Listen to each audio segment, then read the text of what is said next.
अवघ्या 22 वर्षाची तरुणी भाजपवर पडली भारी। मोहोळमध्ये इतिहास घडवणारी सिद्धी वस्त्रे आहे तरी कोण?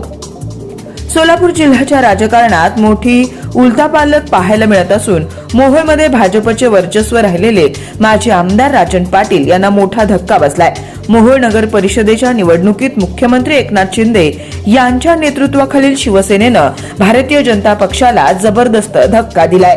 शिवसेनेच्या उमेदवार सिद्धी वस्त्रे यांनी भाजपच्या उमेदवार शीतल क्षीरसागर यांचा पराभव करत नगराध्यक्ष पदावर आपलं नाव कोरलं। विशेष म्हणजे सिद्धी वस्त्रे या केवळ 22 वर्षाच्या असून त्या राज्यातील सर्वात तरुण नगराध्यक्ष ठरल्या आहेत।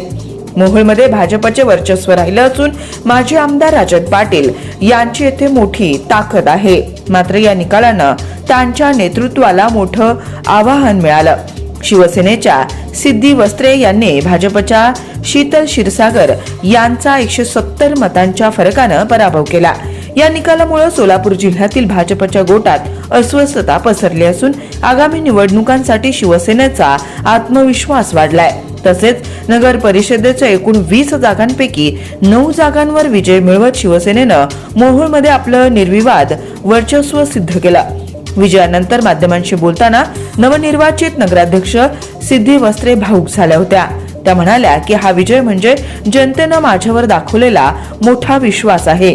निवडणूक काळात माझ्यावर आणि माझ्या वयावर अनेक टीका झाल्या, परंतु आजच्या निकालानं त्या टीकेला चोख उत्तर दिलं।